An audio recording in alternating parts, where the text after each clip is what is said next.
Bonjour les runners, bonjour les sportifs, bonjour au petit monde de la course à pied, c'est Seb et je suis ravi de vous retrouver en ce vendredi pour le 129e épisode du podcast À côté de mes pompes, avec aujourd'hui 2 invités, je vous les présente juste après un petit peu d'actualité en ce qui me concerne, avec la semaine dernière, jour du France-Angleterre, quart de finale de la Coupe du Monde du côté de Doha au Qatar, eh bien j'ai pris part à une course qui n'était pas prévue, l'avant-dernière de l'année, du côté d'Orléans avec cette course des 3 ponts, course nocturne, 10 km, essentiellement urbaine, mais dans un froid glacial. Le départ ayant été retardé de 30 minutes du fait de la liesse des supporters marocains, les quais orléanais étant encombrés, nous avons dû patienter, serrés comme des sardines. 3500 coureurs quand même au départ de cette course. Je n'ai pas pu m'élancer comme je l'aurais souhaité puisque la radio, en ayant réservé mon dossard, avait oublié la mention d'un sas moins de 45 minutes. Donc j'ai pris le départ en queue de peloton, ce qui m'amène à faire un bilan un petit peu mitigé de cette participation pour la 2e fois à cette course des 3 ponts, 5 km où j'ai essentiellement piétiné du fait d'un flot quand même assez important de coureurs, des passages étroits qui empêchaient toute tentative de remontée et de débordement. Les 5 derniers kilomètres ont eux été un petit peu plus probants, mais j'ai quand même eu froid et ça a été difficile de me mettre en action comme je l'aurais souhaité. Avec ces 30 minutes de retard, les bénéfices de l'échauffement étaient totalement envolés. Cela dit, le parcours est quand même très sympa, très roulant, donc bravo à tous les auditeurs et toutes les auditrices qui ont pris part à cette course nocturne dans les rues d'Orléans. Moi je vous donne rendez-vous au mois d'avril, puisqu'il y aura les foulées du côté d'Orléans, avec un parcours un petit peu différent, mais ce sera, je pense, une course également sympathique, à voir si je m'aligne sur un 10 ou sur le semi-marathon. Et sur cette semaine un petit peu polaire, c'est le froid glacial qui a fait son retour, voire même son arrivée, puisque auparavant les températures étaient relativement douces et clémentes. Je me suis fait surprendre mardi matin avec un thermomètre qui affichait les moins 5 degrés et un ressenti, parce qu'il y a l'effet du vent, à moins 8 degrés. Autant dire que même si je suis adepte de la team short, il ne faisait pas très très chaud, donc adoptez cette stratégie de l'oignon, les 3 couches pour être confortablement à l'aise dans vos sorties running. En tout cas, soyez fiers en cette période hivernale de vos sorties.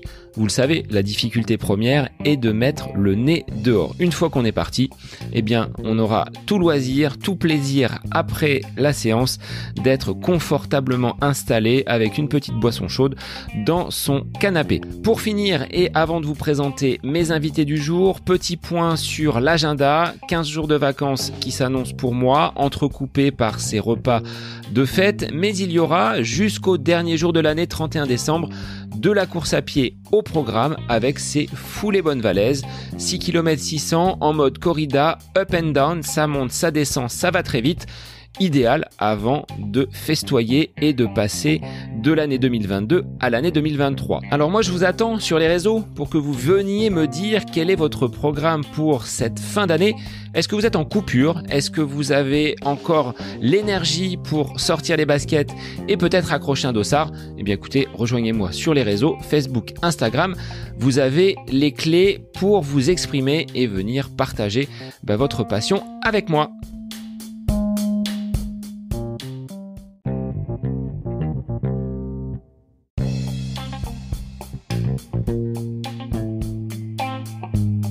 Connaissez-vous l'ensemble des bienfaits du miel dans votre alimentation et dans votre pratique pour la course à pied? C'est la question posée à Laïla et Pascal, les fondateurs de la marque française Happy Run. J'ai eu l'immense plaisir de les recevoir tous les deux dans cet épisode du podcast, avec dans un premier temps une explication. Comment ont-ils basculé de leur activité professionnelle respective à ce métier nouveau pour eux d'apiculteur? Avant d'évoquer la marque Happy Run et ses produits, nous sommes dans un premier temps partis de la genèse. Comment les abeilles fournissent le miel et quels sont ces éléments qui sont nutritifs et bénéfiques pour notre corps. Pascal et Leïla vous expliquent tout, de leur production initiale sur le toit de leur garage à partir de 2 ruches seulement, jusqu'à aujourd'hui où ils se sont quand même nettement développés tout en conservant un côté artisanal. Ils ne souhaitent pas développer à outrance, contrairement à d'autres marques, leur production. À l'image de leurs abeilles et de la nature qui leur fournit cette matière première qu'est le miel, ils ne souhaitent en aucun cas brusquer les éléments, même si, au fil des années, Apiron ne cesse de se développer. Leur présence sur de nombreux événements est un bon moyen de communication, un bon moyen de toucher les coureurs qui apprécient la qualité de leurs produits. Apiron propose une gamme variée que j'ai pu moi-même tester et je remercie en cela Pascal et Leïla. Le produit phare reste le stick 100% miel, mais vous avez également des barres crues aux noisettes, au romarin, à la graine de courge, graine de chia, et puis un gâteau sport qui est délicieux au format donc pot de confiture, facile à emporter, facile à consommer également, sans oublier la bière de récup pour les moments conviviaux d'après-course. Il est temps pour moi de vous laisser en compagnie de 2 entrepreneurs runners, Leïla et Pascal, fondateurs de la marque Apiron du côté de la Bretagne. C'est le nouvel épisode du podcast À côté de mes pompes. Bonne écoute à vous. Bonjour Leïla, bonjour Pascal, merci d'être les invités du podcast À côté de mes pompes aujourd'hui. Cap sur la Bretagne avec Apiron aujourd'hui. Nous allons découvrir cette marque, jeune marque donc de produits diététiques pour l'effort. Bienvenue à vous. Bonjour.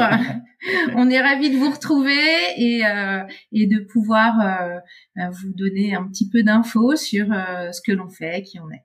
Alors je vais laisser vous présenter dans un premier temps parce que les auditeurs ne vous connaissent pas. Ils connaissent vos produits, mais tout l'intérêt du podcast est de savoir qui se cache derrière Apiron.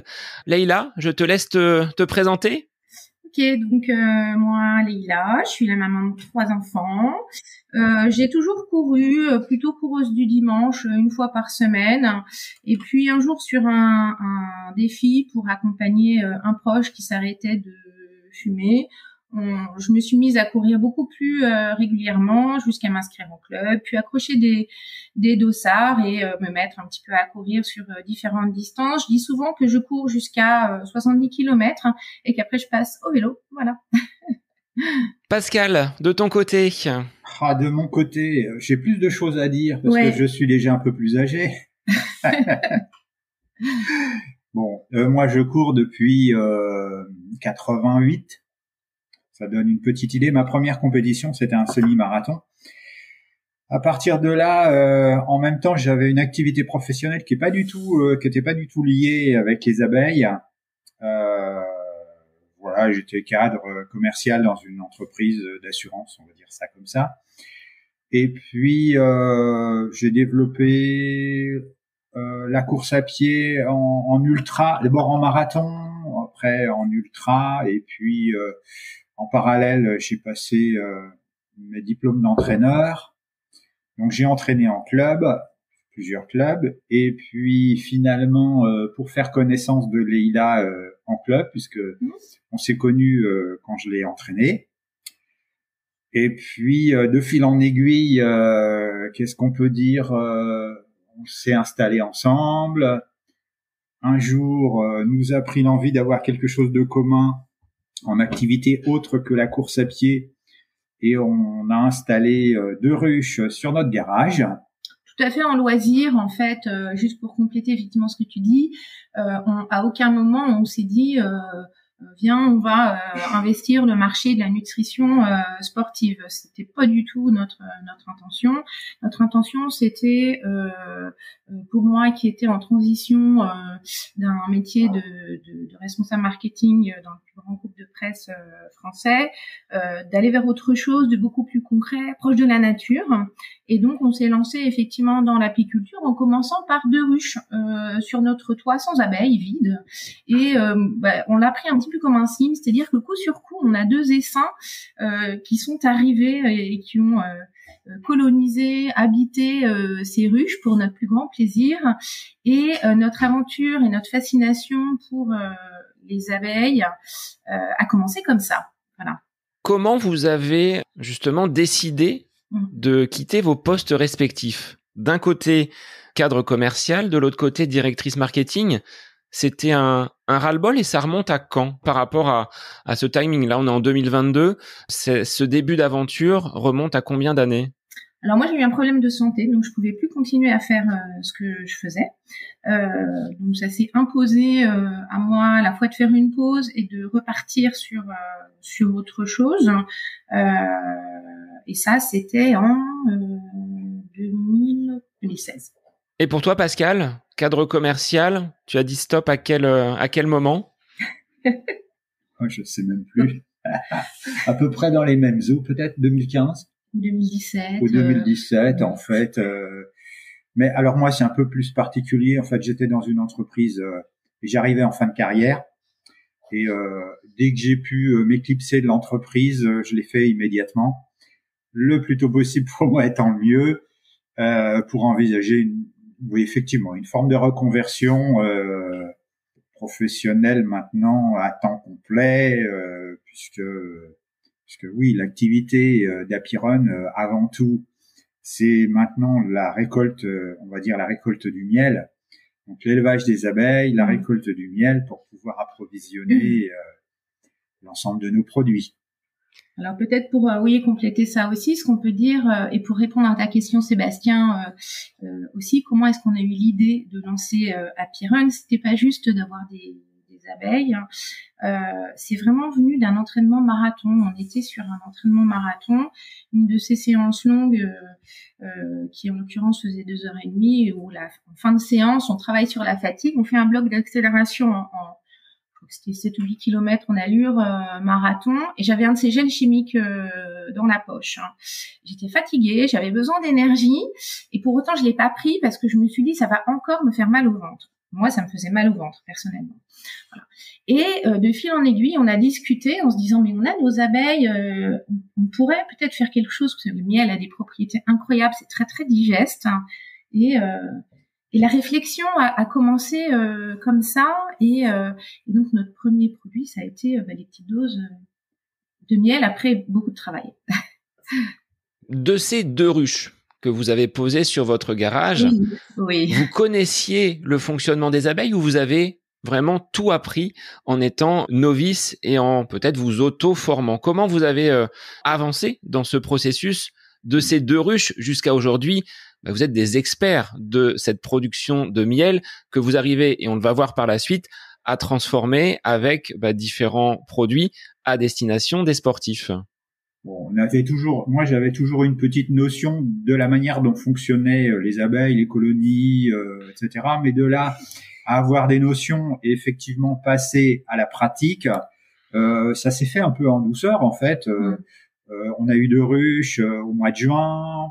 On a racheté des colonies parce que ça nous a beaucoup plu dès le départ. Donc on a acheté des colonies puisque ça s'achète comme des animaux. Et on a dû terminer l'hiver, on avait 4-5 ruches. Et puis, on a profité de l'hiver, enfin, moi aussi, je dirais presque en priorité quand même, profiter de l'hiver pour faire des formations. On retrouve aujourd'hui en ligne beaucoup de formations sur l'apiculture, avec des sites qui sont géniaux. Alors, d'acquérir la pratique et d'avoir la théorie et la formation en images à côté, ça aide énormément. Alors, on avait en parallèle quelqu'un qui était devenu un copain, qui était apiculteur dans le village, et c'est lui qui nous a inculqué toutes les bonnes manières au départ, tout ce qu'il faut savoir. On l'a fait en même temps avec lui la première année, déjà pour commencer. Parce que dès qu'on a eu des abeilles, on s'est dit, ouh là là, oui, mais maintenant, il va falloir passer à l'étape supérieure. Donc, on a cherché l'apiculteur du coin et il nous a pris sous son aile pendant, on va dire, 1 an. Et l'année d'après, on était déjà quasi opérationnel sur pas mal d'éléments. parce qu'on a passé beaucoup de temps sur la formation quand même. Ce qui est passionnant, c'est qu'on apprend tout le temps, on se trompe, on fait des erreurs et on apprend. Dès le démarrage de votre activité, à partir du miel, vous avez déjà cette orientation vers un produit à destination des sportifs. C'était déjà dans votre esprit. L'année d'après. En fait, l'année d'après, parce que la première année, on récolte pas de miel quand on récupère des essaims comme ça qui arrivent dans une ruche. On n'a pas de miel la première année. On a eu du miel la deuxième année. Et c'est là, à ce moment-là, qu'on s'est dit en courant, pourquoi on ferait pas quelque chose, on mettrait cette activité. Alors, on était tous les deux encore en activité professionnelle à ce moment-là, en fait. Hein. On faisait les deux choses en parallèle, mais c'était plutôt de l'apiculture de loisirs. Donc, ça nous prenait pas beaucoup de temps sur les colonies. C'est plus le temps de la formation, mais ça se fait le soir, la nuit, peu importe. Et du coup, c'est l'année d'après, en fait, qu'on s'est dit pourquoi on ferait pas ça. Donc, on a eu une deuxième année où on a développé le cheptel de ruches, et en parallèle, on a cherché des partenaires qui pouvaient s'occuper de mettre notre miel en dosette, parce que c'est extrêmement compliqué à faire. Le miel est un matériau noble déjà pour commencer, mais que beaucoup de gens ont du mal à travailler pour mettre en sachet. Il y a des normes sanitaires. Tout le monde veut pas le faire, donc on a un peu galéré. En fait, ça ennuie c'est très compliqué en nettoyage de machines, parce que nous, on exige que notre miel ne soit pas chauffé pour le préserver, pour préserver l'extraction à froid qui fait qu'il conserve tous ces nutriments. Donc ça, c'était le premier écueil. Et le deuxième, c'était on fait pas 40 000 sticks la première année. Donc, est-ce que vous pouvez sortir pour nous une petite série? Et quelle a été votre satisfaction de voir ces premiers sticks sortir, de voir ces premières ruches, donc il y a quelques années sur le toit donc de votre garage, jusqu'à tenir entre les mains ce produit et de mettre de côté, Leïla, ces gels chimiques? La satisfaction, c'est déjà celle-là en soi. Une fois que c'est matérialisé dans le petit sachet, je reviendrai tout à l'heure sur l'aspect mise en sachet justement. Une fois qu'on a matérialisé ça dans notre main, en fait, ce qui s'est passé, c'est qu'on a eu la chance d'aller sur un grand événement sportif qui est Touraine-Court. Donc, ça faisait, on va dire, 1 an et demi qu'on était dans l'apiculture. Au bout d'1 an et demi, on avait quand même nos petits sachets. Et on est allé sur cette manifestation qui a, je sais pas, 10 000, 15 000 coureurs. Avec un produit, nos sachets. Ouais. Et en fait, c'est parti. On a été, ça nous a dopé nos ventes dès le départ, en fait. On a été, alors, pour moi, personnellement, la satisfaction, ça a été de voir quelqu'un qui m'a dit, je pars au marathon de New York, je les emmène avec moi. Je me disais, ah, waouh, de nos petites ruches, là, en Bretagne, waouh, ça va traverser l'Atlantique, chouette. Alors, je voulais quand même, puisqu'on est sur le produit du stick, là, de miel, revenir sur l'aspect mise en sachet. Une machine pour mettre en sachet, parce que beaucoup de gens nous disent, est-ce que c'est vous qui mettez votre miel en sachet? La nuit, peut-être, tu disais les formations, peut-être que Pascal, la nuit, se lève pour mettre en sachet le miel en stick.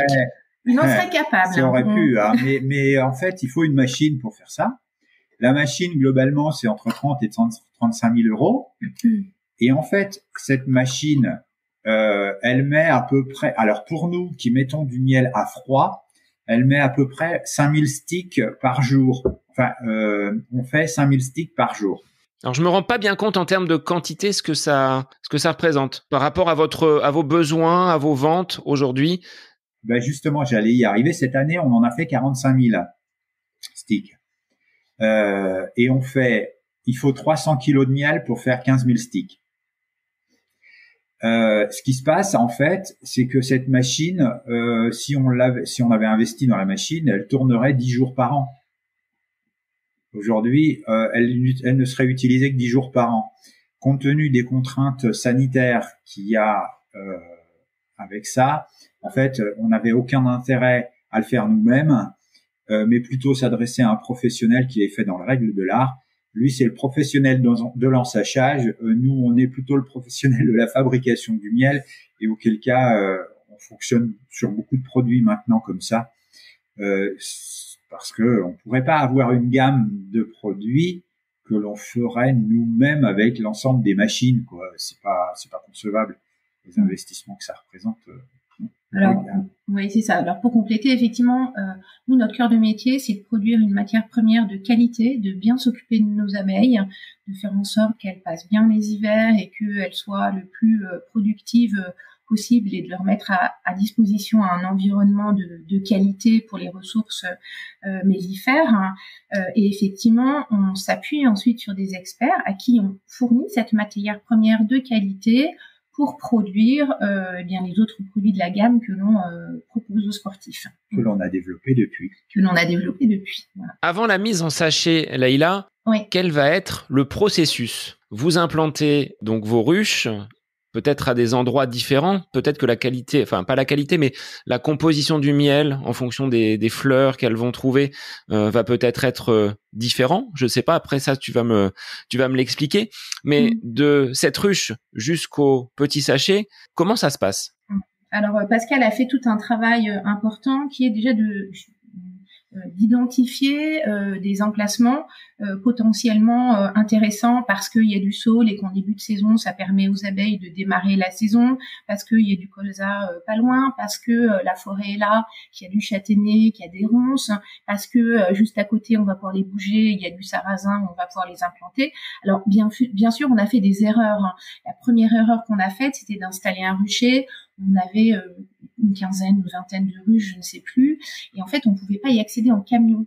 Donc ça n'a l'air de rien, mais l'expérience a montré que quand on transporte des hausses de 20 kilos, 30 kilos fois X ruches, en fait, c'est juste hyper fatigant, hyper lourd, pas du tout pratique, pas du tout optimisé.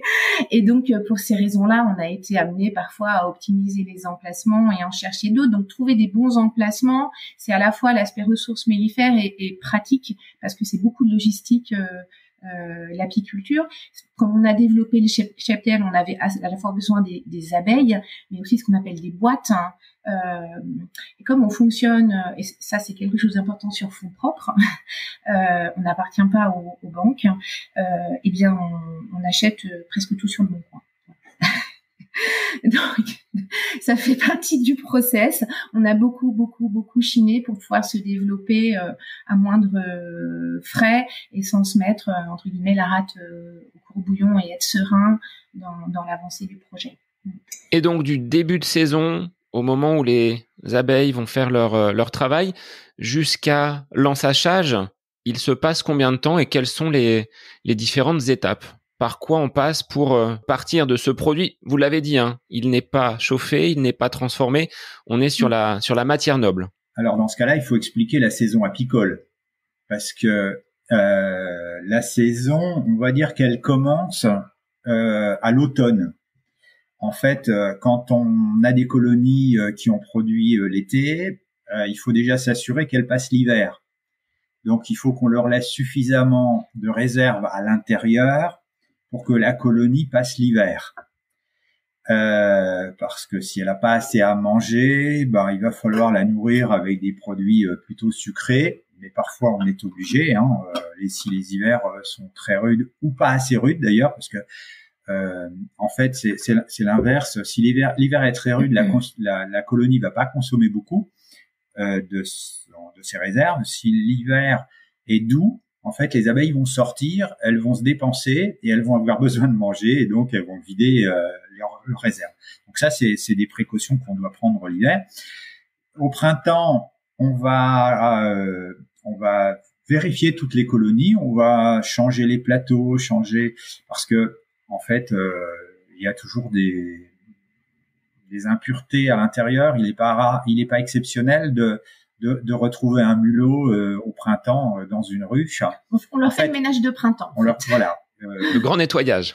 Voilà. Ouais, c'est ça. Et donc au printemps, on va décider que la colonie est suffisamment forte ou pas, suffisamment forte de préférence pour qu'elle puisse produire du miel. On la met dans des conditions pour qu'elle produise du miel. Si elle n'est pas suffisamment forte, c'est probablement un petit problème de reine. Il va falloir changer la reine pour qu'elle ponde un peu plus, pour qu'il y ait plus d'ouvrières à l'intérieur et qu'elle produise, puisque une ruche ne produira qu'à condition qu'il y ait un nombre d'abeilles important à l'intérieur. Et le nombre d'abeilles dépend essentiellement de la ponte de la reine. Tu l'estimes à combien, Pascal, le nombre d'abeilles dans une ruche? Pour obtenir du miel en quantité suffisante, il faut 60 000 abeilles. Sachant qu'à la sortie de l'hiver, très souvent, il y a entre 15 et 20 000 abeilles. Et les abeilles d'hiver sont pas les mêmes que les abeilles d'été. Les abeilles d'hiver, elles sont nées au mois d'octobre, voire début novembre, et en fait, elles vont durer tout l'hiver, jusqu'au renouvellement des abeilles, au démarrage de la ponte, en fait, des reines. Et les abeilles d'été vivent en moyenne entre 40 et 45 jours. Parce qu'elles travaillent beaucoup, donc elles s'usent, en fait. Donc, on a une première récolte au printemps, on va dire fin avril, début mai, avec le colza essentiellement dans nos régions. Alors essentiellement du colza, mais il y a aussi tout un tas d'autres fleurs, du trèfle, du pissenlit, voilà. Et puis on va récolter on va faire cette première récolte, on va dire. Ce qui sont avec des hausses, en fait, les hausses, on va dire, globalement, il y a les abeilles, elles habitent dans une maison qui a un étage, elles habitent là, et quand on veut leur faire du miel, on rajoute un étage à la maison, et dans ce cas-là, elles vont mettre le miel dans le grenier. Et c'est le grenier qu'on enlèvera, intégralement pour récolter. Une fois qu'on a récolté à l'intérieur de ce grenier, on lui remet ce grenier vide, et elles vont le remplir une deuxième fois, une troisième fois, en fonction des régions. En France, il y a des floraisons. On peut aller transporter ces ruches.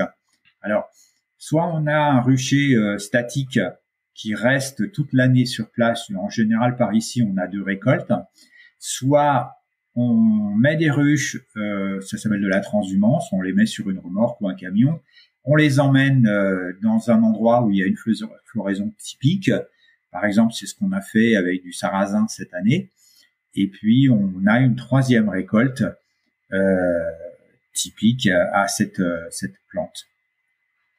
Voilà. Donc, une fois qu'on a récolté le miel avec des machines spécifiques, en fait, là, qui sont à nous, du coup, on le stocke alors, moi, je le stocke dans des fûts de 300 kilos. Parce que ces fûts, c'est ce qui va me servir à aller chez notre prestataire qui va nous les mettre en sachet. Ou soit je les mets en fût de 20 ou 40 kilos pour faire les produits dérivés comme le gâteau sportif, comme la bière, comme les barres énergie, etc. Et puis quand il reste du miel à la fin, on le met en pot et on le vend sur les différentes manifestations notamment sportives. Au début, on a fait un petit peu les marchés pour lancer l'activité. Ça nous aidait financièrement. Et puis maintenant, on n'a plus spécialement envie de passer les marchés, surtout l'hiver, au froid. On préfère aller sur les manifestations sportives, puisque le week-end dernier, on était à Glazy, au Ménestrail. Parce qu'on a fait Glazy au début d'année, on termine avec le Ménestrail. Avant de parler des produits, moi j'avais 2 autres questions sur l'implantation de ces ruchers. Ce ne sont pas vos propres terrains sur lesquels vous les positionnez. Comment se passe justement l'accueil des cultivateurs ou des propriétaires sur lesquels vous positionnez ces abeilles ? Alors, pour ceux qui nous connaissent, vous avez dû remarquer que Pascal est beaucoup plus spécialisé apiculture que moi, même si bien sûr je mets le nez dans les ruches très régulièrement. Mais c'est Pascal qui s'est occupé de tout cet aspect-là. Donc, je vais le laisser raconter. Bon, les agriculteurs sont très contents de nous voir parce que ils savent qu'ils vont augmenter leur production grâce aux abeilles. Quand on va sur du colza, globalement la production du champ de colza, on va dire les abeilles, elles tournent à 3 km autour de la ruche, mais on s'arrange pour mettre les ruches plutôt proches et elles vont rester. Si elles ont à manger à 500 mètres autour, elles vont pas aller s'amuser à 3 kilomètres, ça leur donne rien. Et donc du coup, les champs qui sont aux alentours, les producteurs nous disent on gagne 20% de production grâce aux abeilles. La pollinisation les intéresse beaucoup. Alors, on est très vigilant sur les traitements, effectivement, et ça se passe plutôt bien. Les agriculteurs nous préviennent qu'ils vont pulvériser leur colza, par exemple, la veille. On enferme la nuit les abeilles pour éviter qu'elles sortent le lendemain. On les laisse 1 ou 2 jours. Et puis on réouvre et puis il y a pas de souci, tout se passe bien. Hein. En fait, même en bio, il y a toujours des petits traitements que les agriculteurs font, et on essaye vraiment de travailler en bonne intelligence et en concertation avec eux, et ça se passe bien. On a finalement assez peu de ruchers sur des champs. On est surtout en lisière de forêt en fait. Mis à part le sarrasin et le colza, mais sinon on est surtout en lisière de forêt. On est surtout en lisière de forêt. Donc vous n'avez jamais eu de déconvenus de ruchers ou d'essaims qui étaient décimés par peut-être un traitement, par des aléas peut-être climatiques, un incendie ou des choses comme ça, ou on voit, pour avoir échangé avec un papa d'une camarade de mon plus jeune fils qui est chercheur au CNRS mais qui s'intéresse également à l'apiculture. Il me disait à 2 ou 3 reprises, la ruche avait été vandalisée. Est-ce que vous avez été préservé de ces désagréments? Oui, pour l'instant, oui. Alors on peut les reprendre. Ce qui peut se passer, c'est qu'il y ait un incendie dans une forêt ou en bord de forêt. Effectivement, si on a des ruches à cet endroit-là, c'est plutôt problématique. Oui. Alors, pour revenir et avoir le fil par rapport au traitement qui est utilisé dans les champs, c'est là où on a probablement, enfin nous, le moins de pertes. Hein. Les pertes, elles viennent pas de là, et aujourd'hui les colonies, quand elles craignent, alors c'est dû à 4 facteurs pour moi.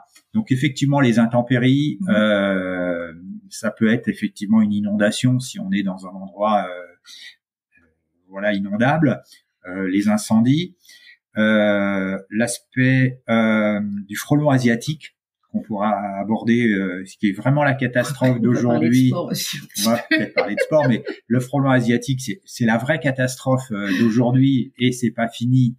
Et si on n'y prend pas, si on prend pas attention tout de suite, en termes général, des gens qui voient un nid de frelon asiatique pas loin de chez eux, si on les détruit pas, voilà. On a un acarien qui s'appelle le varroa, qui se met dans les ruches et qui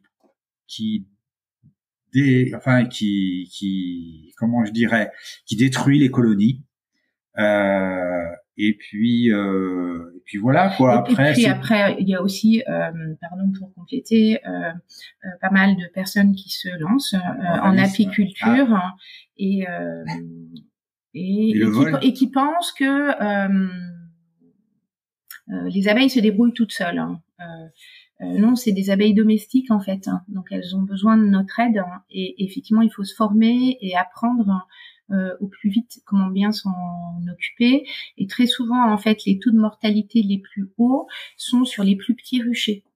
Aujourd'hui, vous ne fonctionnez pour confectionner les produits Apirun qu'avec vos propres ruches. Ce sont essentiellement vos abeilles qui travaillent, ou vous faites appel à peut-être d'autres apiculteurs qui viennent apporter leur production à votre production déjà conséquente? Non, aujourd'hui c'est que notre miel en fait.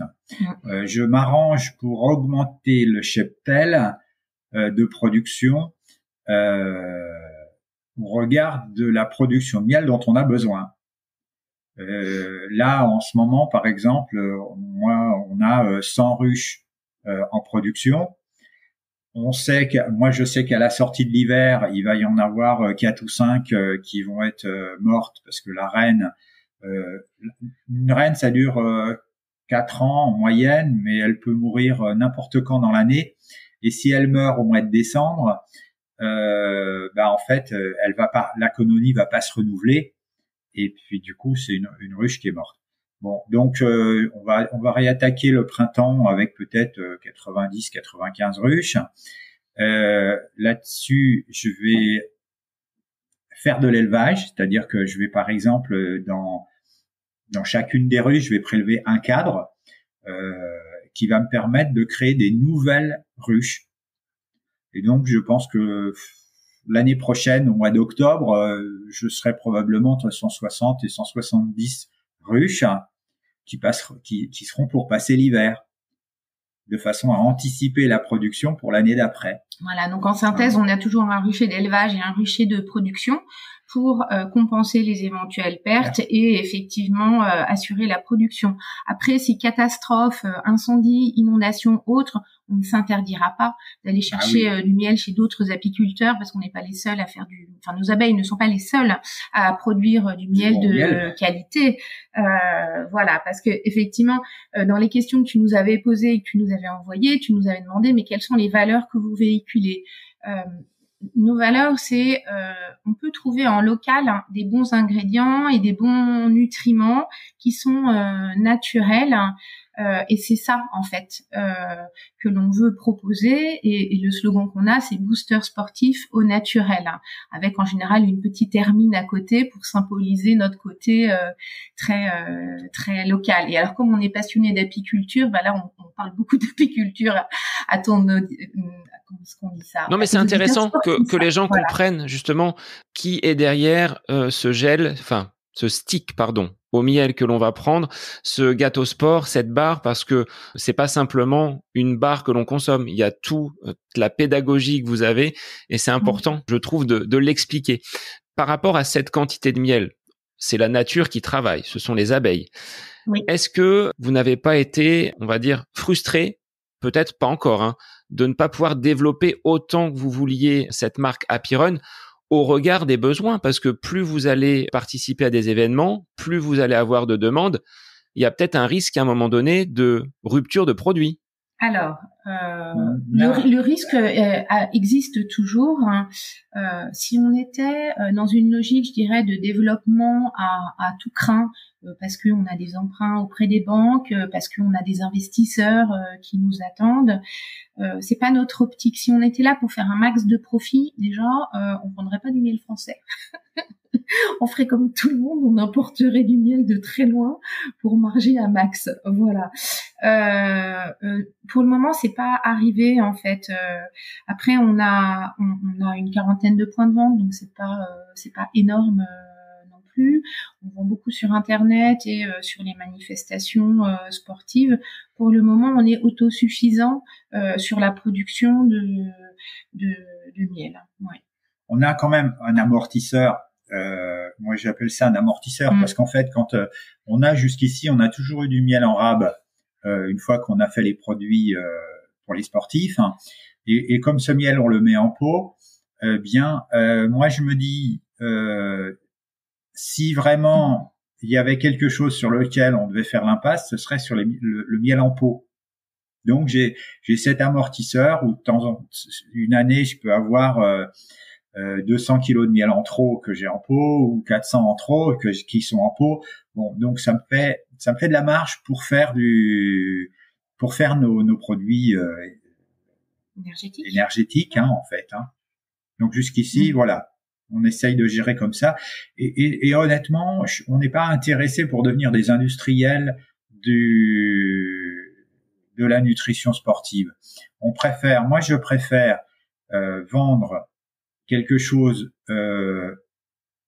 qui est dans notre ADN, totalement naturel et surtout hyper efficace en course, et avoir la maîtrise plutôt que à un moment donné se retrouver avec à gérer en plus 500 magasins, ça m'intéresse pas quoi. Parce que finalement c'est très facile de lancer une marque de nutrition sportive. Des fournisseurs qui ont moi ce que j'appelle des produits sur l'étagère et qui proposent de mettre un logo de la marque qu'on aura créée, ça c'est hyper facile mais avoir un sourcing avec des produits locaux, avec des produits naturels, là c'est autre chose. Parlons-en de ce booster au naturel que tu évoquais tout à l'heure, Leïla. Que contient ce miel qui peut être bénéfique pour les sportifs? Il y a plein de choses à l'intérieur. Alors, je vais reprendre la question. Qui peut être bénéfique pour les sportifs? Moi, je dirais qui est bénéfique pour les sportifs. C'est pas une hypothèse, c'est une réalité, c'est une certitude. Alors là, on attaque plutôt dans ce cas-là l'aspect nutrition à proprement dit. On va fonctionner en énergie, ce qu'on a besoin pour les sports, parce que maintenant, en fait, nous, nos produits, ils partent dans tous les sports. Hein. C'est plus uniquement la course à pied, hein. C'est aussi bien le tennis, le golf, que les sports d'équipe qui le prennent à la mi-temps, que les triathlons, que les cyclistes, enfin, et j'en passe. Le corps et les cellules, pour fonctionner, et je vais schématiser, ont besoin de sucre pendant un certain temps, et puis après on passe sur les graisses. Mais dans un premier temps, le sucre, pour qu'il soit bien assimilé, il faut qu'il soit de glucose, qui est un sucre d'assimilation rapide, et surtout avec du fructose, qui est un sucre d'assimilation lente, pour avoir un certain équilibre, ce qui évite notamment les pics de glycémie. Or, le miel, naturellement, il a, alors suivant les floraisons, mais globalement, il a entre 50 et 55% de glucose, et il a, je ne parle que du sucre, hein, et il a 40 à 45% de fructose, ce qui est beaucoup. Quand on regarde ce qui sort aujourd'hui sur le marché en gel plus ou moins chimique ou synthétique, en fait, il est très rare de trouver 10% de fructose. Hein. Alors, on est plus sur le glucose pur. Pour compléter, certains nous disent oui, mais c'est le miel d'acacia qui a le meilleur taux de fructose. Alors, d'une part, pour réussir nous coureurs à faire la différence entre le taux de fructose à l'effort d'un miel d'acacia et d'un miel toute fleur, c'est vraiment du très ce que j'appelle du fine tuning. Et par ailleurs, le taux de fructose et son assimilation sont dégradés lorsqu'on chauffe le miel. Donc dès qu'un miel est mélangé, aussi qualitatif soit-il en acacia, son taux en fructose et les autres nutriments dont Pascal va parler sont très dégradés. Donc l'aspect extraction à froid est central.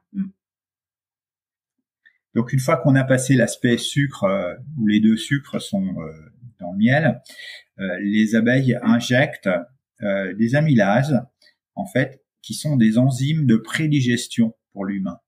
Ça veut dire que, en fait, on n'a pas d'effort à faire pour digérer du miel. On sait que quand on est en activité sportive, alors quand on n'est pas en activité sportive, on a à peu près 20 à 25% du flux sanguin qui vont dans tout ce qui est aspect gastrique. C'est ce qu'on voit souvent, hein. Des gens qui ingèrent des gels un petit peu chimiques sont dérangés peu de temps après par des troubles gastriques et digestifs. Ce qui n'arrivera pas là avec le miel. Voilà. Alors il y a deux raisons à ça. D'abord parce qu'effectivement, quand on est dans la vie de tous les jours, on a à peu près 20% du sang gastriquement réparti. Quand on est en effort sportif, on n'a plus que 5% du sang qui va alimenter tout ce qui est gastrique. Donc si on prend un produit ou si on mange quelque chose qui est déjà difficile à digérer, le fait d'avoir encore moins de sang le rend encore plus difficile. Alors l'avantage du miel, c'est que comme il est prédigéré par les abeilles, enfin ces amylases sont des enzymes de prédigestion. Pour nous, en fait, on n'a pas d'effort gastrique à faire pour digérer ce miel. Dans un premier temps, on a ce qu'on appelle l'effet Lioc, c'est-à-dire qu'en bouche, par la salive, ça passe le glucose passe directement dans le sang. Et après, dans l'estomac, on a le reste du glucose, le fructose, sans effort de digestion à faire, qui va justement alimenter le réservoir de sucre. D'où l'intérêt de ce produit, qui a en plus du sodium, du potassium, qui a plein d'oligo-éléments qui sont très bons pour reconstituer ces réserves que l'on épuise au fur et à mesure que l'on court. Hein. Voilà, et qui sont préservés dans ce que l'on propose et dans tous les miels qui sont extraits à froid, en fait. Voilà, quand on chauffe le miel, en fait, on détruit tous les bienfaits, on garde que le sucre et le goût. Alors, c'est dommage. Je dis souvent, c'est cher payer le sirop de sucre. Voilà. Alors là, dans le petit stick que j'ai pu tester, vu que vous m'avez envoyé quelques échantillons, il y a quand même un petit côté granuleux, c'est-à-dire qu'il y a un petit peu de mâche quand même au niveau du miel qui n'est pas complètement liquide. Qu'est-ce qui explique ce petit côté granuleux? Alors, ça fait comme des petits cristaux, n'est-ce pas? Exactement. Voilà, et ben c'est la cristallisation du miel qui est tout à fait naturelle justement parce qu'il n'a pas été chauffé. Alors parfois les gens nous disent mais alors il a quel goût votre miel? Je dis mais en fait ça dépend du butinage des abeilles. C'est un petit peu comme si vous demandiez à un vigneron il est à quel goût votre vin rouge? Finalement ça dépend de la saison. On va lui trouver une robe différente, mais c'est la nature qui lui donne un goût. Donc effectivement la cristallisation c'est un process très complexe et qui se fait plus ou moins lentement selon le taux de glucose-fructose du miel d'une part, et d'autre part selon la taille du contenant et la température de stockage. Enfin, il y a vraiment beaucoup de paramètres. On a par exemple, on a mis des sticks, on a fait des sticks cette année avec du miel de printemps. Il y a énormément de différences au toucher entre ce miel de printemps qui cristallise beaucoup plus vite que le miel d'été. Et les gens vont être surpris parce qu'ils vont se dire au départ, mais c'est presque du bois en fait. Mais il suffit de l'avoir dans sa poche ou dans sa main pendant 20 ou 30 secondes et en fait, il va redevenir malléable. En fait, c'est vraiment un produit vivant qu'on a en main. C'est un produit noble le miel. Ce que je dis, parce que on a aussi quelques personnes qui nous disent quand ils achètent un stick, oui, 2,50 un stick. Quand on regarde au kilo, ouais, c'est pas mal. Oui. Alors, j'ai deux arguments là-dessus. L'un qui est celui de dire, le miel, c'est un produit noble, au même titre que le foie gras, au même titre que le bon vin rouge.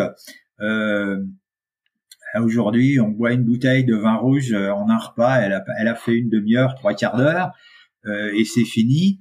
Un kilo de miel ou le miel, voilà, c'est un produit noble aussi.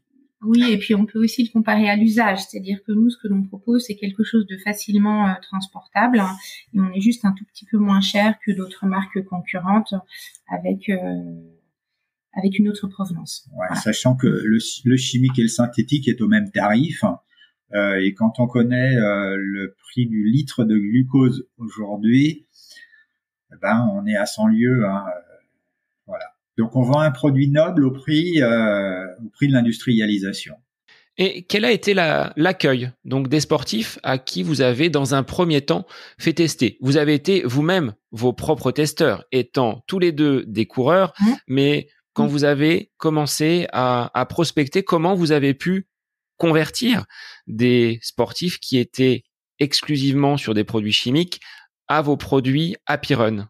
Alors, la tendance est, de manière générale, sur la consommation et l'alimentation au quotidien, sur du local, sur du naturel.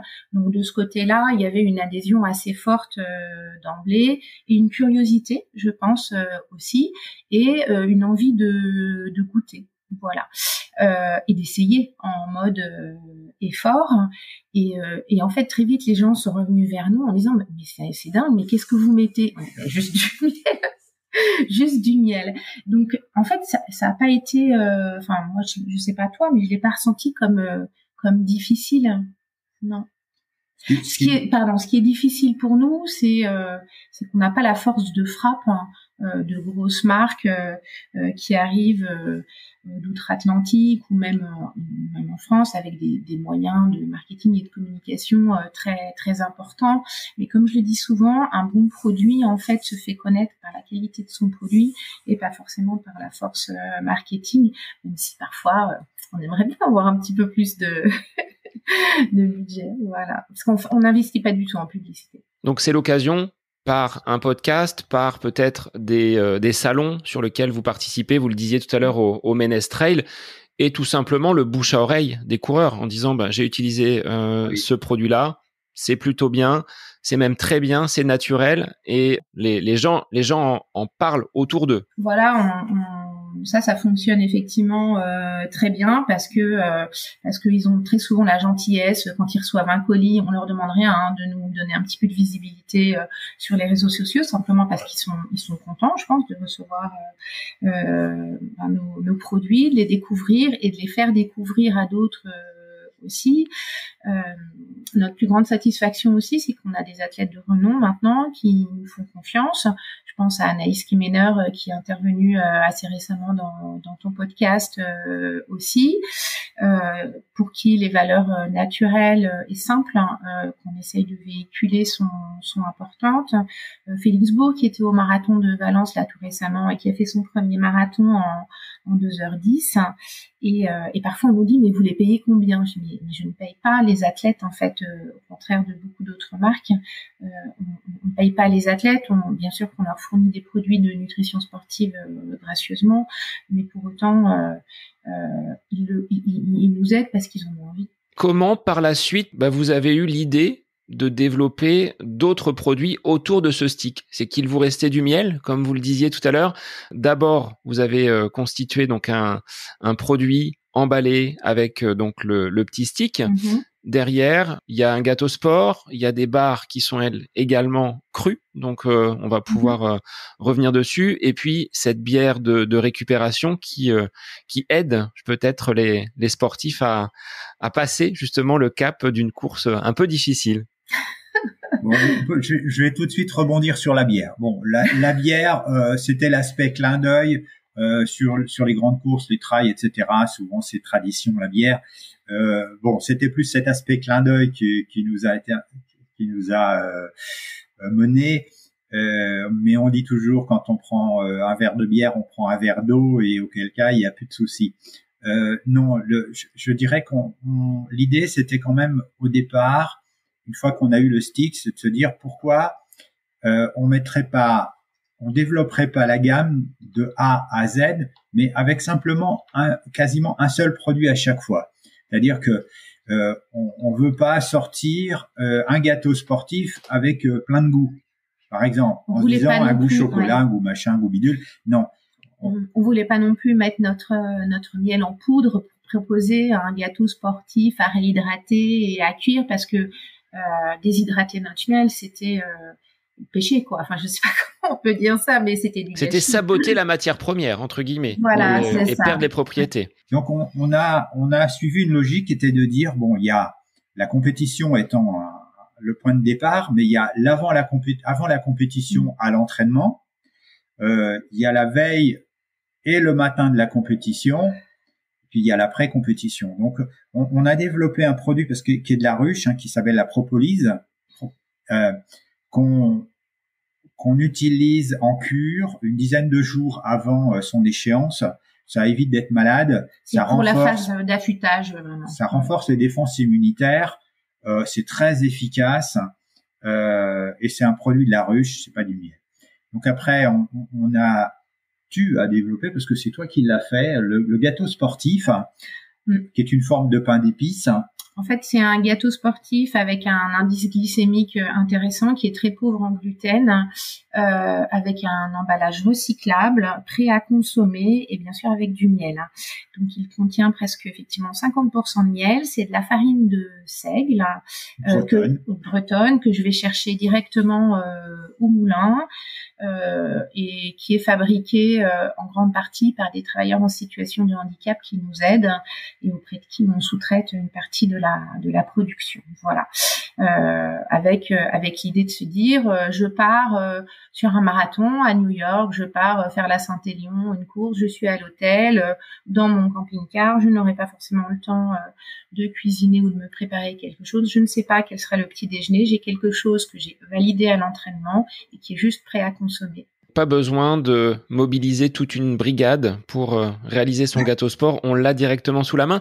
Alors, je l'ai pas encore consommé, celui que vous m'avez transmis. J'ai une course ce samedi du côté d'Orléans à 20h30. Donc, je pense que il va me servir de goûter.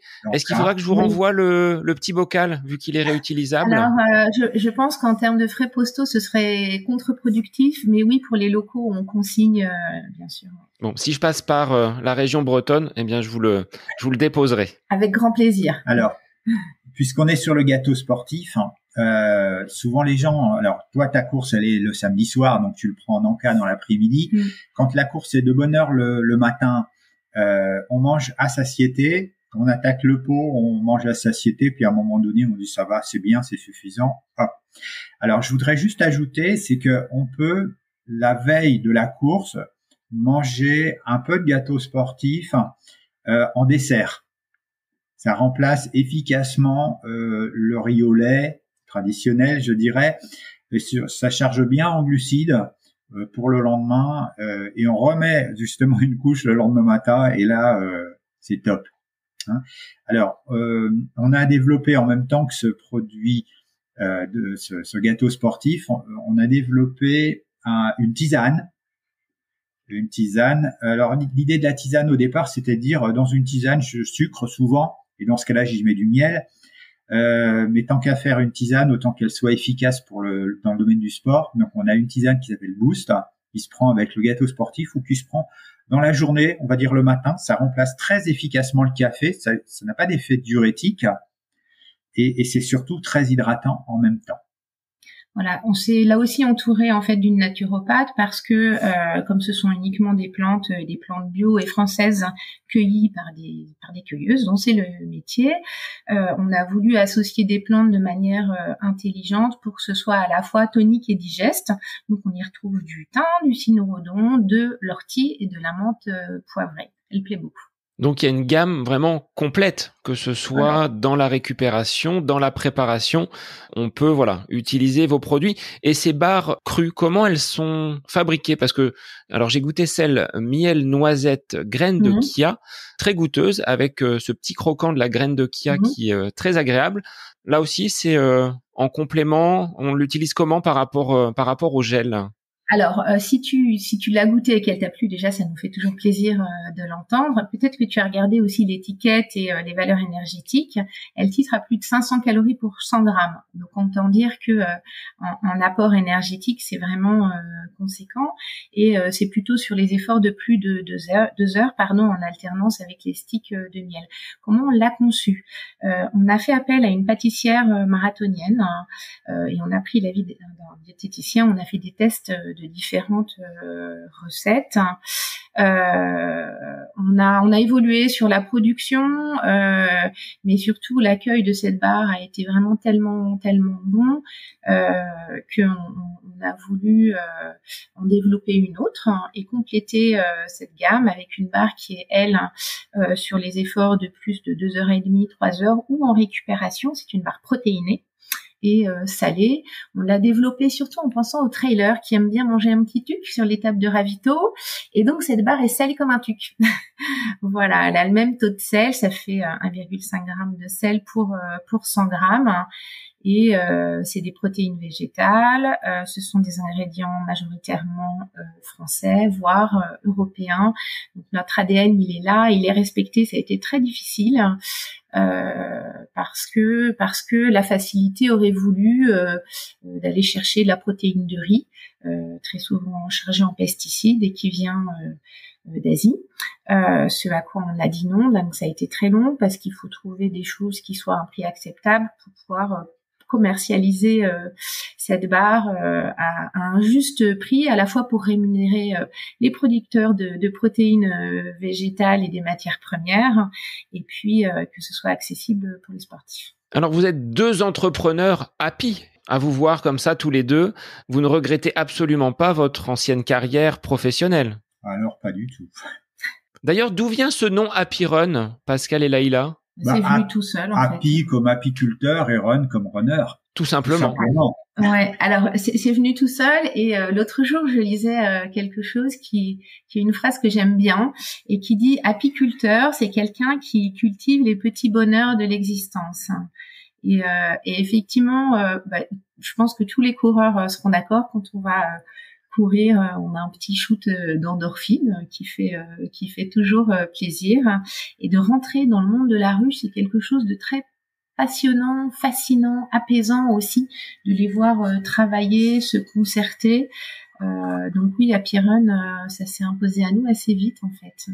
Juste pour revenir sur l'aspect barre tout à l'heure protéinée, en fait c'est une barre qui est excellente et tous les nutritiens nous le disent en récupération. C'est-à-dire que quand on est arrivé d'une belle course, On a cassé un peu de fibres.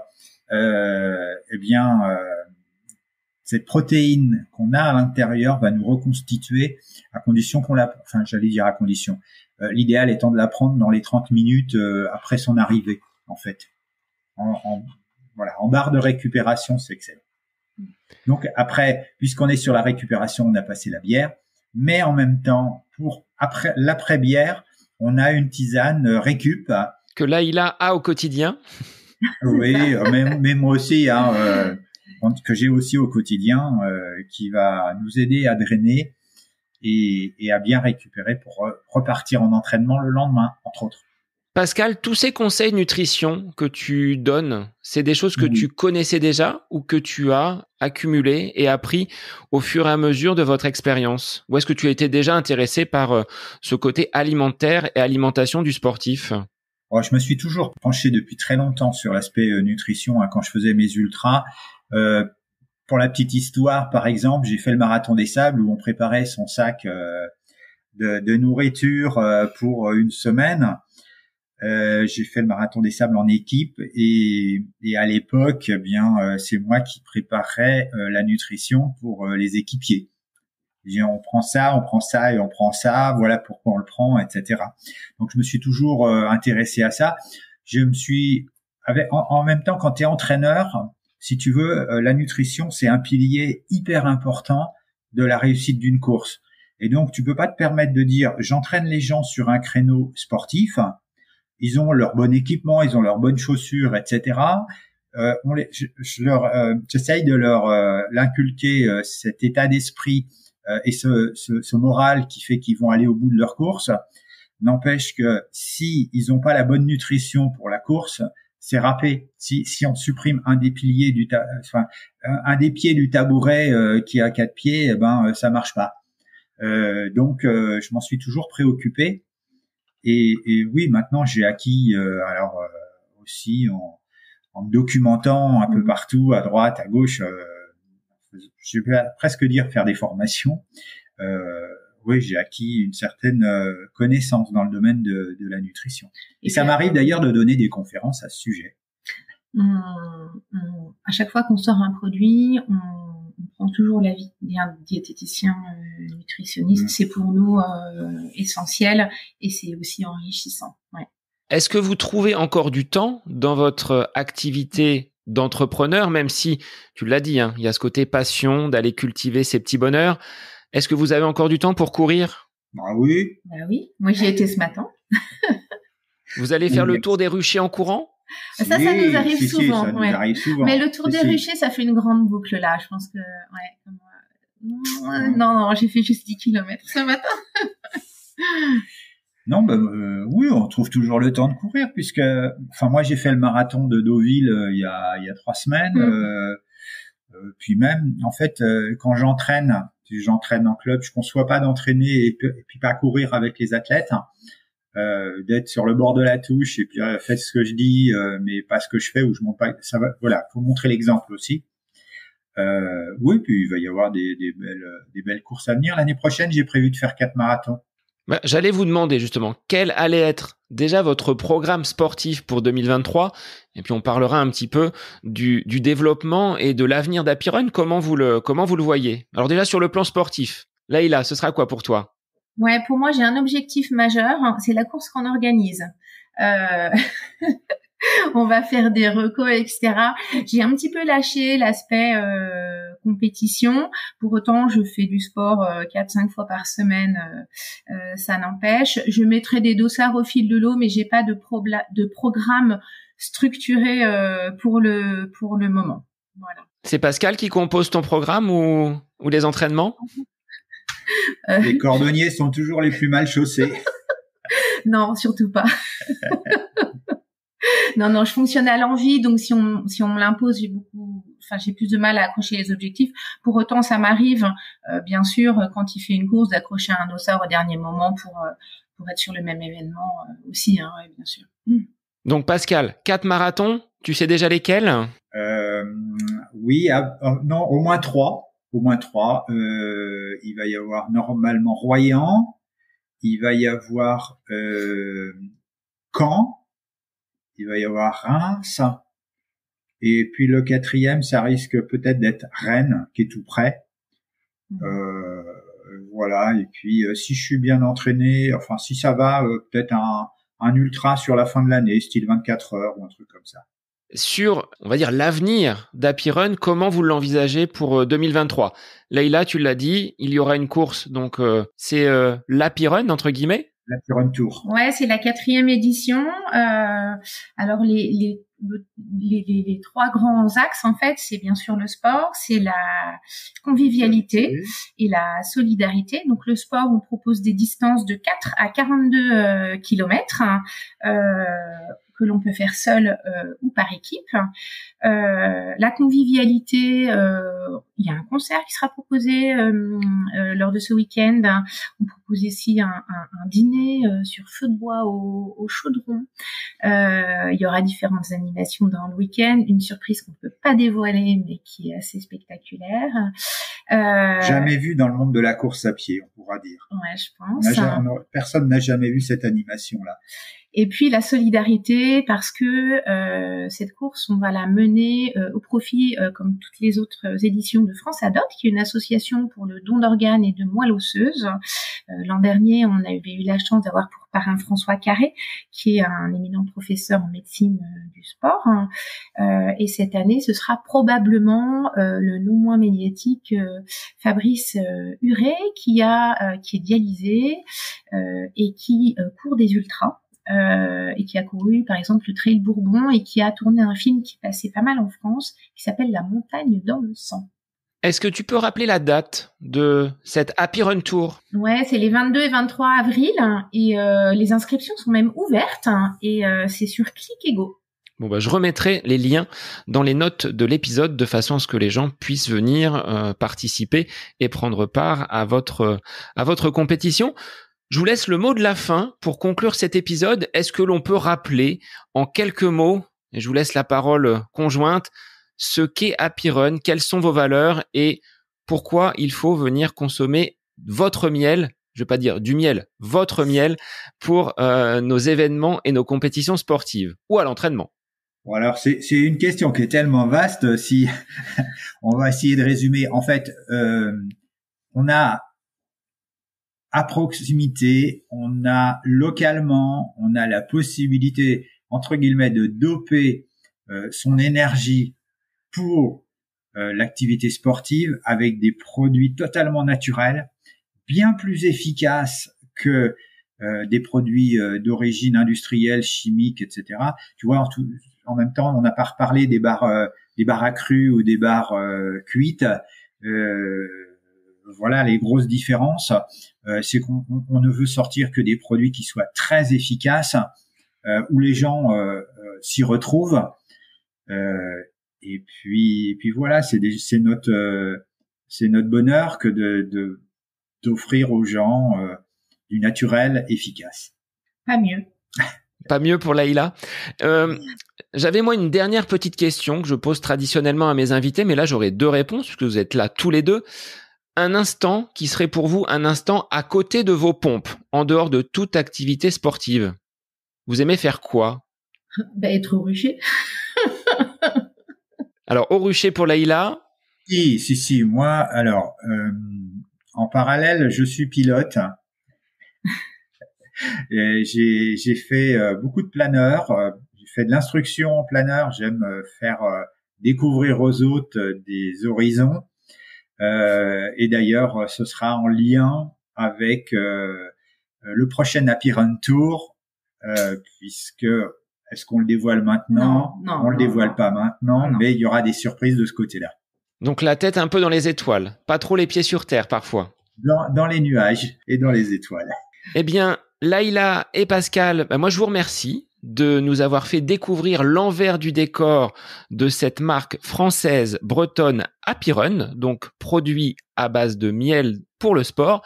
Un grand merci à vous de vous être livré avec, tu l'as dit Leïla, une grosse partie sur votre métier d'apiculteur, mais c'était important pour comprendre d'où viennent ces produits, de faire un focus sur cette activité que beaucoup connaissent, mais on ne sait pas trop comment ça fonctionne. Donc merci à vous en tout cas. Merci beaucoup. Et pour les auditeurs, moi je vous dis à la semaine prochaine pour un nouvel épisode du podcast À côté de mes pompes. Bonne semaine à vous.